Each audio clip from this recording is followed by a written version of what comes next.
I'm an Ivy Leaguer. We're here in Boston. I'm sitting next to a guy who went to Dartmouth College, has 3 degrees. 3 degrees. You guys remember me being in Tampa? I did 60 days on the streets with my dad. And we saw a lot down there. Now I'm back in Boston and trying to meet the right people. And I'm sitting next to a guy who, his intelligence level is way beyond mine. And we gotta hear what he has to say. I'll just show you the backdrop real quick. We've got some crazy people, and we're both sitting here talking about it and laughing. Are they out there again? Yeah. They think it's the end of the world tomorrow. They think they're all gonna die. I mean, maybe it'll be quieter if they all do, but... Oh, the protesters, what are they, warning? Warning against the end of the world tomorrow. I think it's a ploy by Budweiser. 6 o'clock tomorrow, yeah. Okay, at 5 o'clock I'm buying 5 Big Macs. Man, who cares about my cholesterol? Life is over. Brother, you gotta tell them the story, man, about where you're from. Oh, come on. My buddy's from Cleveland. He's Cleveland, Ohio. I came to Boston to start a new job. When I got here, it was given to someone else, and they didn't tell me. So now I'm staying in a homeless shelter. I've been looking for work since November. And I've come close several times, but they usually want someone younger and probably not black, but I don't know about that. I think definitely. Never, not in Boston. But in Boston, it's not a surprise. But I'm finally getting some responses to my resume, and I got 14 voicemails on my phone right now. And hopefully, some of them are job offers. So now you have a PhD in aeronautics, physics, and a master's PhD in physics from Dartmouth College, and a master's in electrical engineering from Purdue University. How does somebody who has that end up? It's blown me away. Dartmouth. It was the sacrifice I did to take care of my parents. And one of the problems was when my father died, my house was going to be foreclosed. So I had to liquidate everything I owned to save the house because my mother had Alzheimer's. And the last thing she needed was to buy a new home or find a new place, but she didn't know where she was at the time anyway. So I said, they paid my way through school. If it takes 10 years, I'm going to make their final years safe and comfortable. So I sacrificed everything I had. All my electronic stuff, my car, all my savings, and I paid off the house. So when I settled their estate, when they passed on and they sold the estate, I was set to go back to work. Then the economy tanked. And that's what happens. You see that? So you think it's... Yeah, where I used to work, there used to be 30,000 engineers. I worked for Lockheed in California.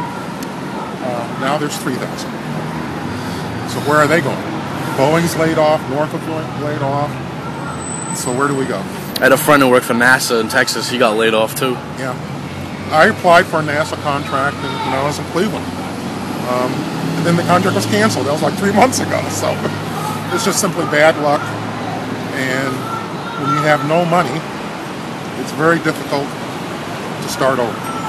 Yeah, it is. And frankly, staying at the shelter has been an experience I don't want to repeat ever in my life. For a lot of people too. So I'm hoping to find something very, very soon. And I've gotten some contacts. So I'm very hopeful. I knew it was going to be tough in the winter. No one hardly hires in the winter. And now that warm weather's coming, things are beginning to happen. But it's frustrating. I had a position here teaching at a school near Northeastern, teaching mathematics for 6 months, or 4 months. They only offered $1,000 for the 4 months. You can't live off of that. Another company in San Francisco begged me to come out there, a startup company. They're developing a product, which is great. I've done that before. They only offered 15 hours a week. I said, in San Francisco? That's the most expensive city in the country outside of New York. Thousands to rent there. They said, well, you're going to have to come out here on your own or interview out here with someone else and hitch a ride. And I went, go away. And I just hung up the phone. So with the economy this bad, it's difficult. What about Cleveland? That's where you're from. That sounded like a nightmare what you were telling me. Cleveland's a ghost town right now. There was a time where Saturday morning there's this area in Cleveland like this called Public Square. It's the main, it's not the only shopping mall in Cleveland. It's pretty much like that, like the Copley Place all over there. Saturday morning at 10 o'clock, I sat in the middle of the intersection, just like here, and there wasn't a single car on the road. I mean, north, south, east, and west. Nothing. I couldn't imagine that. Like, you see all the people in the cars here, to have this downtown This is area work just be a ghost town. And I started thinking, you know, if there's a tumbleweed going by, we're really in trouble. Oh man. But it was just nothing. It's just the stores. Every time I go to the mall, it's all different stores, but they all close. Because I see these people and they're just standing there and there's no customers. And the politicians aren't doing anything about it. They just get reelected, get their big salaries, and they sit there and do nothing. Our mayor tried to get the Democratic convention. They were one of the nominees for the sites for 2012. And I was there watching him, and he was giving them a tour of Cleveland. And it was so embarrassing because he could offer nothing. We don't even have any hotel space enough for that. So I came here, I was going to start that new job. I was really hoping for it. Didn't happen. Would you be up to hear from people if people want to get a hold of you to offer you jobs or anything, writing? Would you be up for that at all? Sure. You have an email or a phone number, a way to contact you? Oh, hundreds. Not hundreds. Okay. So you want me to tell you now? Yeah, yeah. Okay, let's see. The one I use, most popular, mjnomad@yahoo.com. mjnomad@yahoo.com. MJ's my initials, Maurice. And Nomad, I move a lot. So you can reach me there at MJ. And I'm not looking for top-of-the-line aerospace. I've been out of the business for a while. One of my problems is I'm so qualified to scare people away. Being a big black guy, I scare people away. But I just want a chance. Science would be great, teaching would be great. There's nothing greater than teaching.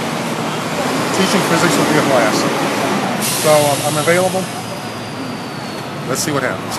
This guy is hardly scary and very, very friendly, and the knowledge, he outweighs me tenfold when it comes to intelligence on things. Very well spoken.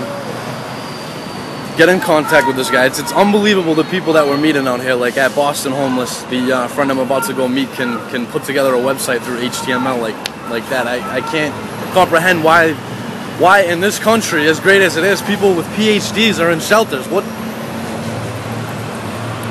I have nothing else to say.